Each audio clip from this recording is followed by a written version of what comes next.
Hey, Husker fans, welcome back to the Husker Big Red YouTube channel. I'm Chris Peterson, and joining me as always is Danny Gillette, my co host, and we're back for another episode of the podcast here. And today we're going to have a few different things to talk about. We have an update on the special teams coach search for Nebraska football, some transfer portal misses for the Huskers. So we're going to talk about what the next steps are there. And also, we will preview the basketball game tonight as the Nebraska basketball team tries to bounce back against Rutgers. So before we get into that, please hit the like button, hit the subscribe button, get into the comment section. Danny, how are you doing on this Thursday morning? Good. It's a little chilly here, so I'm cold, but I can't wait for spring and spring football and all that happy stuff. But it seems like the Huskers might be a little chilly when it comes to the transfer portal lately, which is a little bit rare to say with this staff, but such is life. Yeah, some interesting things have happened. I do want to, say RIP to Jack Hoffman. Of course, the great moment of him scoring that touchdown. He finally, passed away due to cancer. And so I think all of Husker Nation is mourning, his loss. So just wanted to, pass along our condolences there before we kind of get into things. Absolutely. But yeah, according to first let's start with the special teams coach because Sean Callahan has an update today, and I do think it's important that we credit people that report things. But Sean Callahan did report that Mike Eckler from Tennessee, according to the on three people for the Tennessee site, sounds like he's going to stay in Knoxville. So I know that was kind of everybody's ideal candidate. Steve Sipple, Will Compton was talking him up. I think everybody was. So Mike Eckler going to stay in Tennessee. Some other names coming up on the board, or some other names will have to come up on the board. But I would still think that within the next week, I would still believe before the end of this month, we're going to have a special teams coach. I just don't know exactly who that's going to be.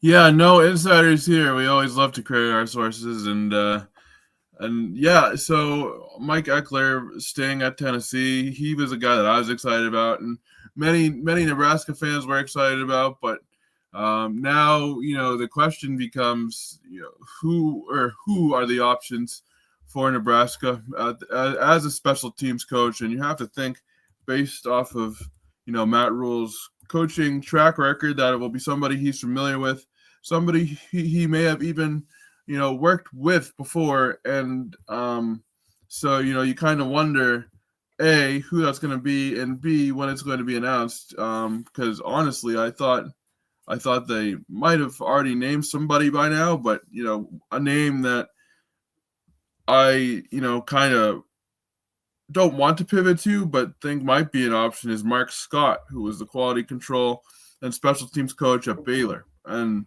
I know Mark Scott, I think you mentioned him on one of your wish lists or staff wish lists. So, Mark Scott could be a name to watch. But other than that, I was also really hoping for Eckler, but, such is life, I guess. It's disappointing, but I'm confident in who Matt Rule is going to hire. Yeah, it will be interesting to see if Mark Scott, if his name is on the list, because I think he would be a great hire. Like you said, he's at Baylor. This was his first season at Baylor, leading the special teams. Before that, he worked for Dana Holgerson at Houston, where he was the special teams coordinator, and he did a spectacular job. Houston, if you look at Nebraska, one thing they have not been able to do or have a lot of success with is, kickoff returns and punt returns. Mm-hmm. Well, Mark Scott maybe could help with that because from 2019 to 2023, nobody had more kick and punt return touchdowns than Houston. They had more than anybody in the country. They were the only team actually to have a punt and a kickoff return in each of those 5 seasons for a touchdown. The only team in college football. So you're talking about literally a guy who led the best punt and kickoff return units in college football over a 5-year span. And that was at Houston, not like, so I think that that's pretty impressive. So, if they could get Mark Scott, that would be a home run. I haven't come up with any other, lists. I'll have to try to dig and see. Matt Rule, that's one thing though, is he's not afraid to go beyond his coaching tree. And I mean, I feel like Ed Foley did spend a lot of his time as Rule's special teams coach. So I'm not sure exactly, where they're going to turn. But Mark Scott would make a ton of sense if they could get him away from Baylor. And I would have to think that Nebraska could outpay Baylor, for that job. So I don't know. That seems like that would make sense, but really not a lot of names being floated around with the special teams coach. It's really been awfully quiet as far as coaching searches go. Absolutely, and you have to wonder when a move will be made, and It's interesting. You mentioned, fantastic punt returns and special teams at Houston for Mark Scott. And it's not like we don't have the athletes to do it here. So, I mean, that would be a fantastic hire, but we'll see. It has been quiet, but, I'm confident someone will be named soon. Somebody said at least before spring practices, but I'm hoping before that. Yeah, I'd be surprised if we made it out of January without Nebraska having a special teams coach. So I would think within the next week, and that's kind of what Sean Callahan said too when he reported this with Eckler, that within the next week you can expect to hire. And I just think, most of the time you're going to have your staff by the end of January. So, I mean, it's possible it could go on. And the other thing is maybe Matt Rule has some NFL coaches in mind, and maybe he's trying to work, through that angle. So lots of things to kind of go through there, but I'm not worried about it. But yeah, Eckler probably was number one on my wish list. Mark Scott's number two. So we'll see, if that plans out. But Matt Rule may have another plan completely. So switching to the transfer portal, there's been kind of, a back and forth with a couple of different prospects. Now, first, let's talk about Jonah Wilson, the Houston wide receiver. Nebraska, I guess, is up against, this spring scholarship limit of, that they still have. I guess it's 85. I don't know. It seems like other programs don't care about it, but I guess I get confused because it seemed like they were going to be able to take Shayaz Pete. So, I don't know if they were saving an extra spot for like an offensive lineman, and so that means they didn't have a spot for Jonah Wilson. But at any rate, they were going to try to get him in as like a walk-on NIL thing, and Texas A&M swooped in and got him at the last minute. So what are your thoughts on Jonah Wilson and kind of that whole thing and him going to Texas A&M? I mean, we have enough receivers. I mean, it's not like we have enough receivers, but there's not a lot of proven production, so I get it. But I'm not sounding the alarm bells. Missing Shayaz Pete hurts a little bit, I gotta say. So, I'm wondering how much more they'll kind of add here in the transfer portal, or if they're done. I mean, to me, right now it looks as though they may be nearing the end of their transfer portal haul, but you never know. And I think another offensive lineman would definitely be an area of focus, but at the same time, it's an area of focus for a lot of programs. So it's going to be a battle either way. But Wilson, I wasn't too surprised at, but I think he would have been a nice addition. But I guess now my main focus is just one more offensive lineman, because we talked about quiet news on the special teams coach front. It also seems like quiet news on the running back front as well. Yeah, there still hasn't been any interest in a transfer portal running back. And yeah, the only bummer, I guess, with Wilson is that, you lost four kind of young receivers to the transfer portal would have been. And so I guess Wilson just gives you, three guys to kind of replace that with, three kind of veteran type guys, since Dane Key is a senior. So that would have given you Hardly Gilmore, Shayaz. Oh man, is it Hunter? I'm blanking on the guy from Cal right now. Neziah, yeah. Hunter, yeah. Yeah, Neziah Hunter. Sorry, yeah, Neziah Hunter, Hardly Gilmore, and then Jonah Wilson would have given them three transfer additions who have 3 years to play. 6'2", 200 pounds. Also, a guy that had some return ability as well. So he could have factored into that race, and had 9 receptions last season. But again, not the end of the world, considering you do have Cortez Mills and Isaiah Mosey coming. And you still did get Hunter and Hardly Gilmore, who have, 3 years of eligibility, plus Ja'Cory Barney. So, I mean, you still have quite a few explosive guys who are either going to be freshmen, redshirt freshmen, or sophomores, or redshirt sophomores, I guess. And then you have Dane Key. So I feel like, it's not going to hurt him that bad, but I do think that maybe he could have contributed in the return game, Yeah. But outside of that, I mean, and unfortunately, like I saw somebody that commented like, "Oh, I guess he wasn't ready for the Big Ten or whatever." Like, no, he just went to the SEC. I mean, you can't blame the kid. But I wish that it would have worked out. But and then yeah, you mentioned Shayaz Pete. We talked about him a lot lately. So it was down to Michigan and Nebraska, but now, surprisingly, not surprisingly, Kentucky has come in with their NIL money, and they're trending to land Shayaz Pete. So just to clarify that, I do think Nebraska is probably going to get in on another offensive lineman, but I don't know who it's going to be, and they're going to have to battle a lot of teams. For like Michigan is desperate for a tackle, so I mean, I just feel like Michigan's probably going to be more aggressive than Nebraska, and some of these other guys that have come up. There was a guy from Troy that entered and a dude from Washington State. I think Michigan's been in touch with both of them. I haven't heard anything about Nebraska yet, so I also don't think the need is like that drastic. It would be nice to add a guy Yeah, like Shea Pete, and then you'd have a nice competition with Pete and Pritchett and like Gunnar Gatula, and then whoever didn't yeah. win that job could be the swing tackle. Because that's the thing is, I know everybody looks at the depth chart and the starting five, and you're like, oh, the starting five. But how many times does a team actually get through a season with its starting five? Not very We often. We haven't in saw the the past couple seasons, that's for sure. yeah, it doesn't happen often. I mean, you usually most of the time you need to start like your backup tackle for at least one game. Like the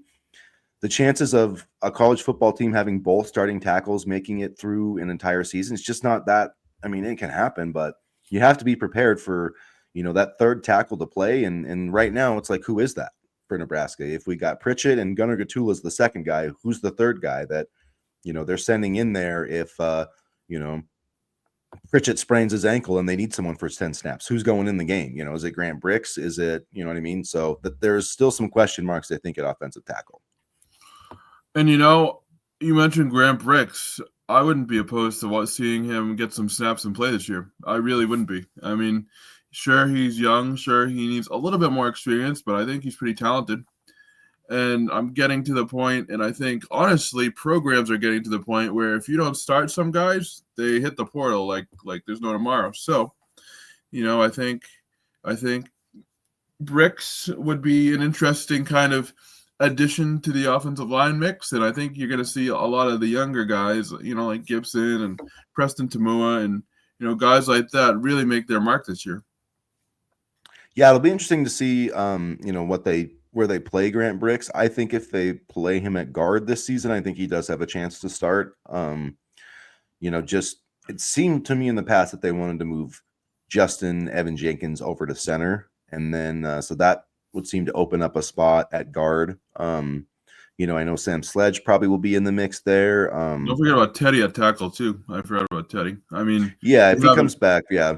we haven't really heard much, but Yeah, Teddy would be a great swing tackle if he, could be healthy. And I still think Turner Corcoran could be in the mix at guard if he's back on this roster. We just don't know yet. We haven't really got much clarification. So I think we'll probably know more about those guys in spring ball, like if I they're was able going to to take say, part yeah. in spring ball. And if they're here's the thing, if they can't take part in spring ball, are you just gonna like can you keep them on the roster in that? Like I I just wouldn't don't know. I mean, and that's not a slight against them, but I you guess go I ahead. was going to say I would if they don't excuse me, if they don't count against the 105. I would, but I don't know how that works. So if they are going to count against the 105, I think you do have to be like, sorry man, you need to leave via the portal, or you're out of here. So I don't know, that's going to be an interesting thing in the spring, I think. I was going to say if they kind of gets to 105, then I wouldn't. But if they get some sort of, I don't know, medical whatever or Yeah. something like that, and they don't, then I would definitely keep them for depth purposes. But it seems like I hate to say it, but it seems like they're hurt more often than not. So at what point do you just cut ties? Because at Yeah, that I mean, point you're just like, I know it wouldn't count theoretically for a roster spot, but at the same time, it's just bodies that I'm trying not to sound rude, but can't produce. Like, I don't know. I mean, it's a tough situation. yeah, it is a tough situation. And it's tough for Teddy too, because when he's been out there, he's played well for the most part. Yeah, Like when he's been healthy, that one year they tried to, I think 2022, they kind of tried to force him out there a little bit, and he wasn't yeah, quite healthy. But when he's been healthy, like he's been good. So I don't know. Hopefully those two guys can get healthy, and because man, if they could, like you don't have to start them. You could just have them for depth pieces. Like you could do a lot worse than Teddy, Prohashka, and Turner Corcoran as like depth pieces. for sure. But we've also been saying, if these guys can get healthy, since Scott Frost was the coach. So I don't know. True. I don't know if Sure. that's possible. I mean, I'm trying not to be a jerk, but I really don't know if that's possible. Like, if health was not an issue, I would definitely have them back. But we'll see. We'll see. And so, I mean, in general, I don't think, I think Nebraska's pretty close to being done in the portal. Maybe an offensive tackle if the right one works out, maybe a nose tackle. But I just don't. I think if they were going to go after a running back, I think they would already. So that just seems like they're going to wait until the spring for that. And I mean, they've always their Matt Rule's always like no stone unturned. So if Mm. there's like an opportunity to add a player, like they definitely won't look past it. But it does seem like outside of maybe an addition or two, I think we're pretty much to the point that this is going to be the team that we have going into the 2025 season for the most part. And that says a lot potentially about guys like Mickey Nelson and Quentin Ives at the running back position if they feel comfortable not adding another running back too. Because I know Emmett and Emmett is going to be the starter and things like that, and then you have Jamarian Parker and Connor Booth. But it says a lot about the confidence the coaches have in the running back room, and I think there is talent there. It's just unproven. So maybe this will be the year that guys like Ives and Nelson and heck, maybe even Parker and Booth kind of make an impact. Because to me, Parker's a really interesting guy. I think he's extremely talented.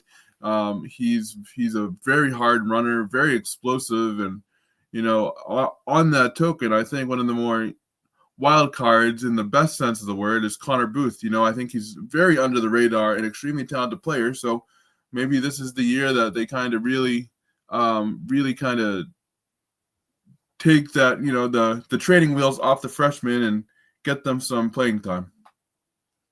Yeah, it's really going to be interesting because if you look at the rushing numbers and the attempt numbers of guys coming back from last season, obviously Emmett Johnson had 117 rushing attempts. He was second on the team. So Dante Dowdell was first with 143. He's gone. Obviously, Ramir Johnson had 54. He's gone. Raiola had like 50, but a bunch of those are sacks. Harburg actually had 25 attempts.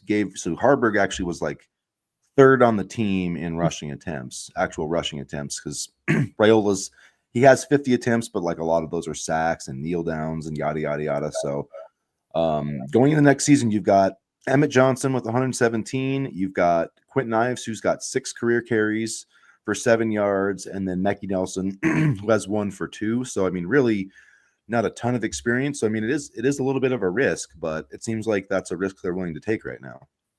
I feel like with this offense, and I understand we're still going to run the football, but you now have the playmakers, unlike last year, to kind of air the football out a little bit more. And you're going to have an offense more tailored, I believe, to Dylan Raiola and this wide receiver group.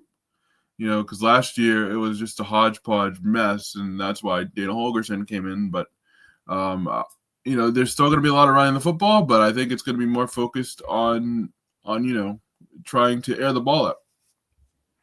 All right, let's shift over to Nebraska basketball taking on Rutgers tonight. Two straight losses in a row have dropped them to 2-3 in the Big Ten. But looking at tonight, 9-point favorite over Rutgers, who's 9-8. This game is going to be tipping off at 8 p.m. Central Time, so kind of a late start time on Fox Sports 1. And you look at this Rutgers team, they've got some really talented players. Dylan Harper, one of the top ranked players in the 2024 class. Arias Bailey, a 6'10" kind of combo guard big. He's also ranked number 2 in the. So they have 2 of the top recruits in the 2024 class. Not really translating a ton. Young doesn't really work that well in college basketball. They're 2-4 right now in the Big Ten. Looking at their last 5 games, they did just beat UCLA, which Mick Cronin's probably having a tough time right now. But they also lost to Purdue, lost to Wisconsin. They also lost to Indiana. So that's been they lost 3 of their last 4 Big Ten games. And one thing that stands out to me about this team is usually Rutgers is known for being really good defensively, and this year they're not that great. Allowing 75 points a game. The turnovers aren't what they usually are. They're ranked 85th in the KenPom. So their defensive rating adjusted is 88. Their offensive rating is 101st, where Nebraska is 40th overall, 21st on defense, 78th on offense. So yeah, kind of a must-win game, I would say, for Nebraska tonight. Yeah, and you look at this Rutgers team, and like you said, it's kind of not what we're accustomed to seeing from Rutgers. But at the same time, they're still going to play, tough. They're still going to play scrappy. I mean, that's been the identity of Rutgers basketball programs for quite a while now, and this is a must-win game for Nebraska, in my opinion. Uh, I was discouraged by the Iowa loss because I felt like an opportunity kind of slipped out of our fingers, but I was just disappointed by the Purdue loss because it looked like, I know nobody loses on the road to Purdue, or nobody wins on the road at Purdue, excuse me, but that was just a beatdown. And so I'm hoping Nebraska can kind of get back on track. We're seeing kind of some cracks in the defense with not quick enough rotations, and it's hurting the Huskers a ton. So I'm wondering if an adjustment will be made there. But yeah, tonight is a must-win game, and I think as long as Nebraska can limit their own turnovers and focus on rotating back on defense, then I think they have a more than fair shot to win this game. You can never say anything's a guarantee in the Big Ten, but I think Nebraska is in a good position to get a win tonight, provided they just do those things. And especially being at home, should help. They can hopefully extend that winning streak. And yeah, talking about 3-point shots and 3-point defense, especially Rutgers, not a great offensive team. They only rank in the top 100 overall in 4 categories. That's 2-point attempts and 2-point makes, also free throw attempts and free throw makes. So this team is going to try to attack the basket. They don't shoot a lot of threes. They're 267th in 3-point attempts, or 257th in attempts, 267th in makes, and 258th in 3-point percentage. So Nebraska's going to give them up because that's what they do. Teams just shoot a lot of threes against them. That's kind of, I guess, their defensive philosophy. But you have to contest those a lot better, and we'll see. I mean, they do have players though, like Dylan Harper, Bailey. These guys both shoot 34% from 3. They both average 1.7 3-pointers per game. Tyson Acuff is another guy that people should be familiar with. He's played quite a bit of basketball in the Big Ten. This is just going to be a matchup where they just have to play better. I mean, that's just at the end of the day, they have to just, take care of the basketball. They have to have their rotations, tighter, more crisp. They have to communicate better on defense. The transition defense has got to improve. Like that was really bad. That's what cost them the game against Iowa. Like their ball screen defense and the transition defense. So, these are fairly simple things that you just have to, be on the same page. And they were not against Purdue. I expect a strong bounce back tonight. I think they're going to win this game by double digits. I think they're going to cover the spread. I think this is going to be a 15, 20-point win. And that's what they need. You look at the bracketology, they went from like a 6 seed or a 7 seed, somewhere along those lines, to now they're the last, they're on the bubble again, and they've got the last 4 byes. So one of the last 4 byes. So what that means essentially is that they're one of the last 8 teams projected in the tournament right now. So that's where this team is going to live. If we're 2-3 right now, I mean, my mark to get to the tournament was 11-9 in the Big Ten. So that means we'd have to go 9 and let's see. Trying to do math here, and it's hard. we're writers, not math wizards. So they'd have to go 9-6. 9-6. They'd have to go 9-6 for the last 15 games. But yeah, and if you're 8-7, that put you at 10-10. It depends who you beat and where, and that might be enough to get you in. But yeah, I think 9-6. So gotta take care of business tonight. Like this is just a must win. So I know it's early in the season for that kind of talk, but I don't think it's early in the season. I mean, we're kind of in the middle of Big Ten play right now, so to speak. But if you remember last season, the end of January, February, and even into March is when they really began to heat up. So maybe they'll have another run in them again. And then, a big game, a road game against Maryland on Sunday, who's 13-4. Yeah. So, and then UFC coming here next Wednesday. So, just you lose this game and you have the potential of losing 4 in a row, and that is not where you want to be. So, but good thing this one's at home. What's your prediction for tonight? I feel like Nebraska will win by 10 points or so. I don't think it's going to be a blowout win, but I think it'll be enough. I think they'll play much better in terms of their defensive rotations and also do a better job of taking care of the basketball. And I feel like Andrew Morgan is going to have a big game tonight because I've been impressed with his play over the past couple of weeks. He's really started to find his role, and Connor Essegian will do his thing. And I think Nebraska picks up the win tonight. Yeah, I think expect a big night from Juwan Gary, whether it's Mm-hmm. offense, defense, like one of those games where he's got like 15 points, 8 rebounds, a bunch of assists. Like I think he's gonna set the tone tonight. That's my prediction. And because I think as important as Bryce Williams is, Juwan Gary's the heart and soul of this team. You know, he's the tone setter.